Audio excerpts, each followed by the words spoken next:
Cancer represents the leading cause of mortality worldwide. When it comes to cancer medicines, there is a multitude of types available, such as small molecules, therapeutic proteins and peptides, antibody-drug conjugates, and cell and gene therapies. If we consider the elaborate behavior of tumors and how complex their genetic and biochemical pathways are, fighting them requires a powerful therapy that can target cancer cells at both genetic and cellular levels. One such powerful tool is CAR T cells, which refers to T cells endowed with a chimeric antigen receptor, also known as CAR. These white blood cells have been engineered to contain CARs, synthetic receptors that help them recognize and eliminate harmful cells, such as cancer cells, that express a specific target antigen. Since the first FDA approval in 2017, CAR T-cell therapies have generated considerable enthusiasm in the oncology community. And currently, there are 6 commercially approved CAR T cell-based therapies, and their number is expected to grow. CAR T cells have proven to have an unprecedented effect. The outcomes that we see for patients who have no other options, patients for whom chemo, radiation, standard care is no longer viable. These patients are now seeing absolutely astounding outcomes, with patients going 10 years out from CAR T infusion and still in remission. That is Tamara Laskowski, Lonza's Senior Director of Clinical Development in Personalized Medicine. She's here with me today to discuss the therapeutic potentials of CAR T therapy and what is needed for their successful manufacture. In the second part of today's episode, we connect with Aya Jakobovits from Attest Bio about her take on the CAR T cell trends and their future. I'm Martina Hestericová, and this is A View On, a podcast brought to you by Lonza.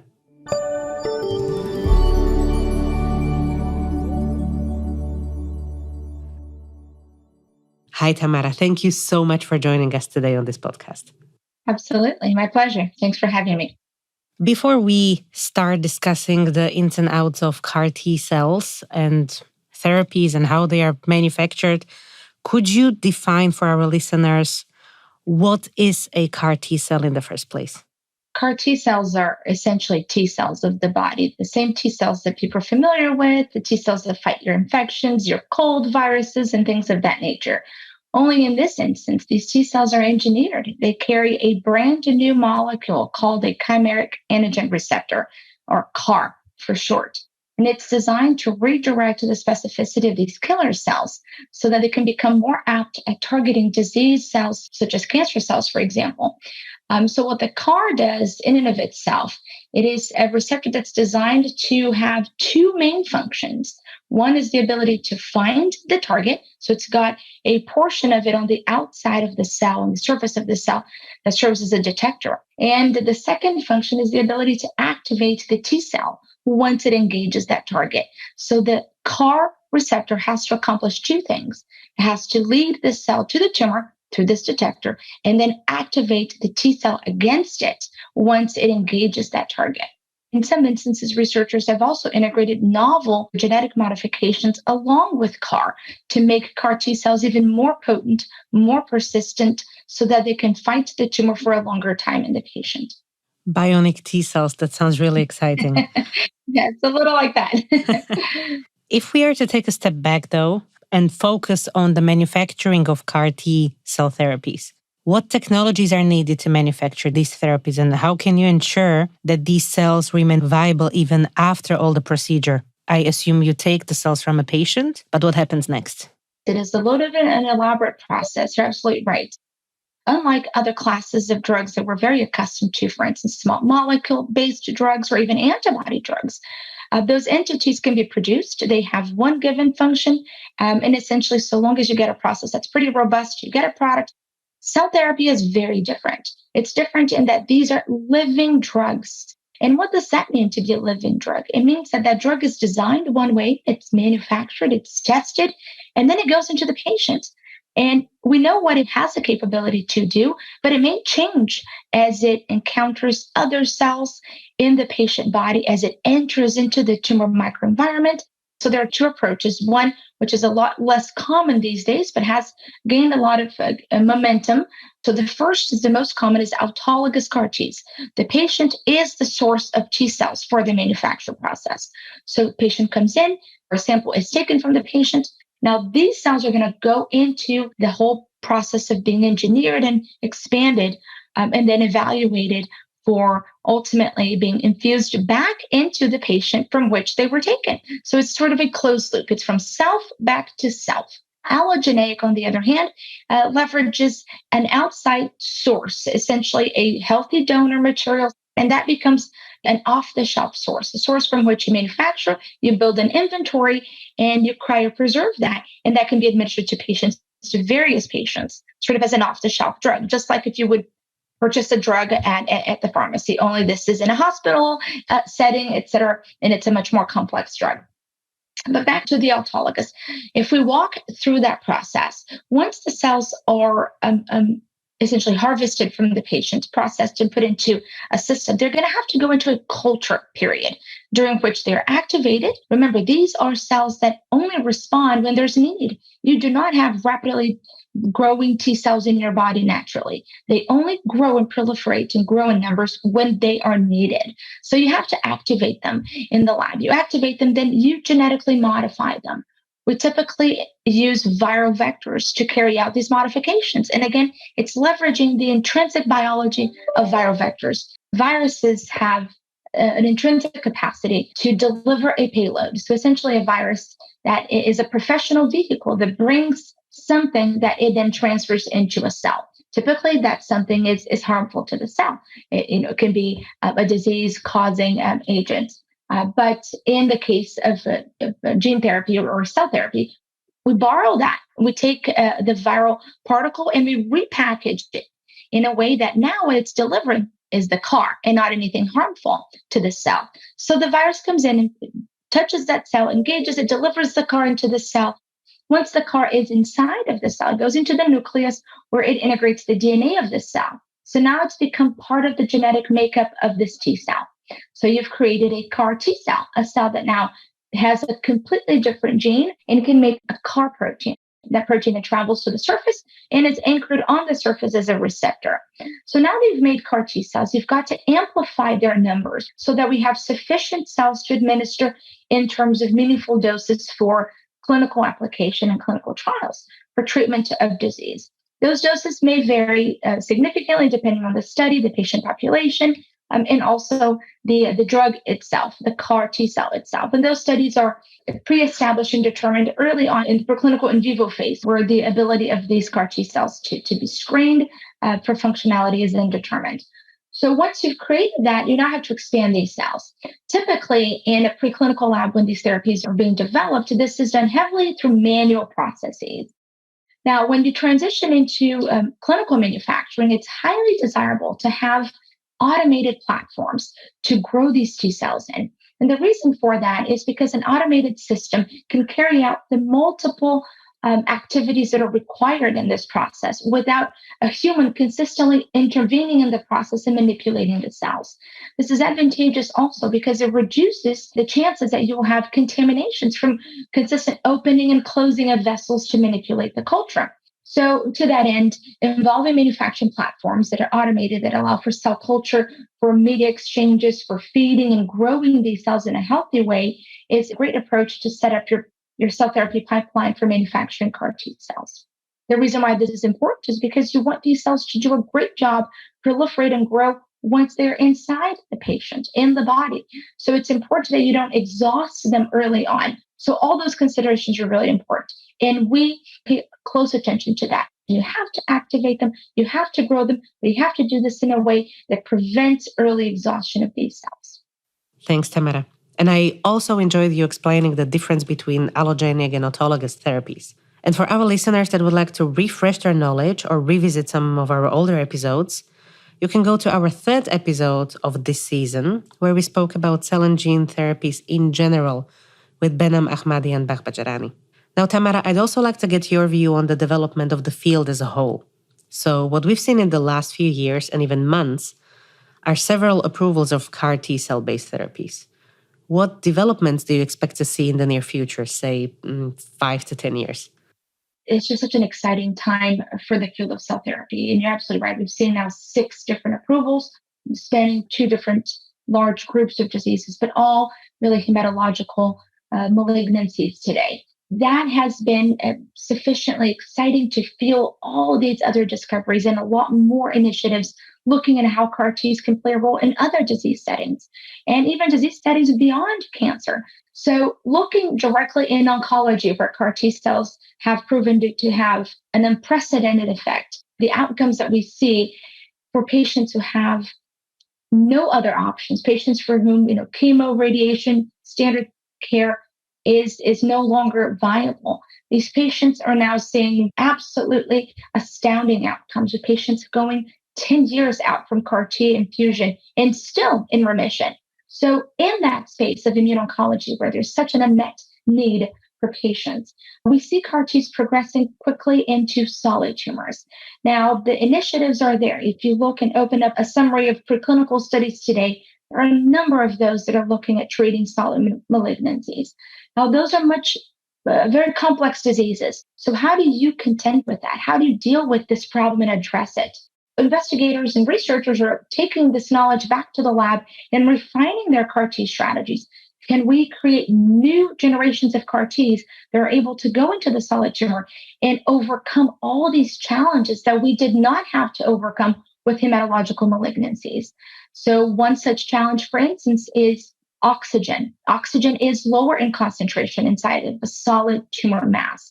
So, dealing with that hypoxia state in the tumor microenvironment is something that a lot of researchers are looking into. Your cells have to be able to go in there and survive and function well in a setting that doesn't have the oxygen levels they're accustomed to having.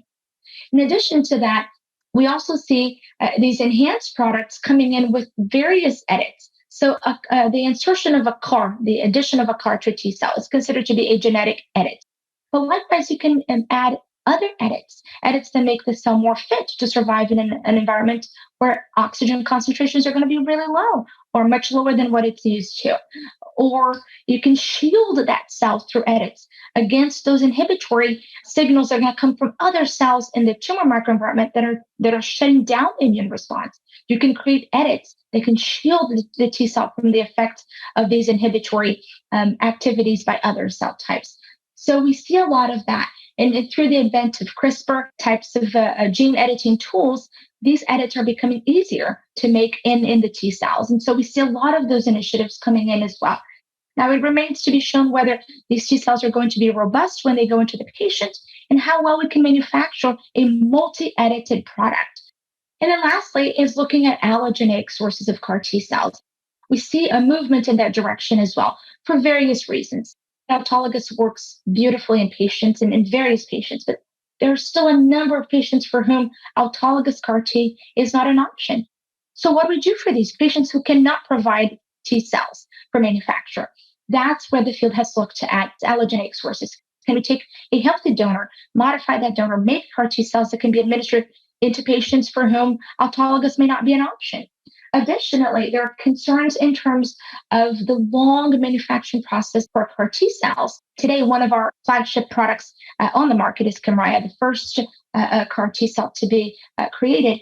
And that product is still taking about 20 days or so to turn around and be infused in the patient. So for that cycle to be completed, from self back to self, that's a long time. And for patients in whom disease is progressing so fast, 20, 30 days is a long time to wait for treatment.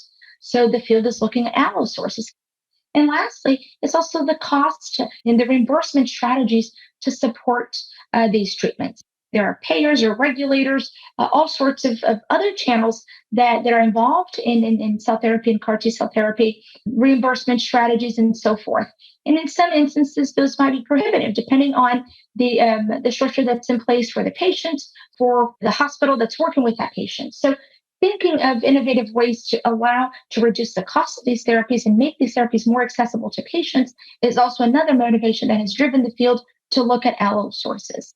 Just recently, I think about a week ago, the first approval of an allo CAR T therapy was reported in Europe. And so we're beginning to make progress in that area as well, Martina. So we look to see more of these initiatives perhaps crossing that finish line and getting approval for clinical use. Well, what you've been talking about, from my understanding, is that CAR T cell therapies can be targeting solid tumors directly, right? However, if we think about the surgery when you treat a solid tumor and then remove it, it's quite problematic, right? Because cancer cells may be also left behind, and these can often cause relapse. And it's interesting because just this morning I read a really, really great study published in Science Advances. It was published just at the beginning of this year. And researchers applied a gel containing CAR T cells after surgically removing tumors in mice with fantastic results, showing potential to suppress cancer remission. What's your take on this? I can see that the field is progressing fast. Would you see this also as a future for treating humans? Yeah, I agree with you. I did see the press release for that paper, and it's a really exciting way to leverage these cells are capable of doing. When you look at the stories of Emily Whitehead, for instance, and other patients who are now 10 years from their CAR T treatment and are still in remission, these patients are essentially cured from diseases that were untreatable at the time these patients were going through those. And CAR Ts have been the differential. That's who has led these patients to a complete restoration of health. And so we see the potential in these cells. And the question is, can they persist? Can they stay long enough to continually eradicate the tumor as it tries to come back? Or the residual cells? And you're absolutely right that with the solid tumors, oftentimes surgery is part of the treatment options for the patient. And there are very, very well-established systems for removing tumors with sufficient margins to ensure that very little to no tumors left behind. But there are also instances in which the tumors, the areas where the tumors are located, if you think of, for instance, glioblastoma or brain tumors, and I believe that study also had looked at some brain tumor models in mice. When you look at those tumors, the tissue where the tumor is your brain. That is a tissue that is highly specialized. You can't just resect and remove a tumor and surgically remove large portions of that tissue to ensure that nothing else is left behind. Because what you're removing is also the capability of someone to walk or to speak. You may be impacting their quality of life by removing normal tissue around the tumor. So those resections have to be very, very carefully planned and executed to preserve as much of the brain function and the individual's capabilities as possible. So the idea of now packing these CAR T cells into a gel that is left there for the purposes of really healing, right, the wound that is left behind from surgery, but allowing the CAR Ts to remain there so they can scavenge around for tumor and eliminate residual tumors is a really clever way to leverage what we know CAR Ts can do. So I think that it's absolutely a very interesting finding, and we hope to see more in-depth studies looking into whether this is applicable to multiple different types of tumors and how that may play a role in human patients. Each day you open the literature, you see something new. And it's this collectively effort that's going to help us to tailor that next generation of therapies that's going to be better for patients. And it's also learning through this iterative process where we're treating patients, understanding what the CAR Ts are doing in the patients, taking that knowledge back to the lab to refine these therapies even more, to make it so that they are better when they come out of the laboratories and enter into the clinic, that we have an even better product than we started with. And I think this is just one such example of innovative thinking that can really become part of what we're doing in the clinic in years to come. So exciting to see this, and it makes sense. It makes sense. We know T cells can do this. Why not come up with ways to leverage that capability? And I think this is an example of that. What a way to finish the podcast, huh? Thank you. Absolutely. My pleasure. Thank you for having me on, Martina. Appreciate it. Now that we have seen how CAR T cell development and treatments are impacting the lives of patients from an insider perspective at Lonza, it's time to turn to someone who has pioneered CAR T cell development at various smaller biotech companies in recent years. For this, let's turn to Aya Jakobovits, the founder, president, and CEO of Attest Bio and the board member of Dorian Therapeutics. So, Aya, you were quite successful in developing autologous manufacturing at Kite Pharma and have now shifted into allogenic therapies with your company, Attest Bio. Could you tell us why you have transitioned? Do you feel that the future of T-cell therapies is headed in the same allogeneic direction? Working, indeed, in the pioneering company Kite Pharma on the autologous T-cell therapy, it provided a proof of concept that this modality, indeed, it's working and it can benefit patients in a really unparalleled way. However, the process of generating the autologous T-cell therapy, it's costly, it's time-consuming, and the question was, can we make it simpler and more efficient if we can use the vehicle T-cells more on the allogeneic side? So you can derive the cells from a healthy donor where the cells are maybe better qualified with the large number of cells. But what about the administration? Do you have to perform the T-cell engineering step once you have a patient in the clinic? You can engineer them as you want, and you can later really freeze it and have a cell bank with cells which are engineered to different targets for different indication, and it can be readily available for patients whenever they are being really diagnosed and ready to be treated. The majority of cell therapy uses viral vectors to bring the therapeutic gene into the cell. As we've discussed with Tamara, we know that this is a costly and difficult process, but it has been proven the most efficient over time, right? So how do you see the future? I think that in the future, yes, people already are starting to generate non-viral methods to incorporate genes into the cell. I think that another improvement that you may be working out to make the viral engineering less costly, more accessible, and make it maybe more efficient, because it's likely that the two methods are going to be still applicable in the future. Aya, you started your career in monoclonal antibodies in the 1990s. And back then, the cost of a gram was around $50,000, which is a huge amount compared to roughly $40 today. And we can see that in such a relatively short period, the manufacturing industry has shown impressive progress. Do you expect the same progress in cell and gene therapy? So it's interesting that you brought up the monoclonal antibody, because I started my career at a company called Cell Genesis. With the success of companies like Cell Genesis, later Upgenics, also CAT, other companies, people all of a sudden realize that the potential of the monoclonal antibody as magic bullet indeed materialized. And there was exponential growth and explosion of company in the antibody business and innovation on the manufacturing, like what you said, on targeting the antibodies. Yeah, that sounds like the progress was not continuous, but came in stages.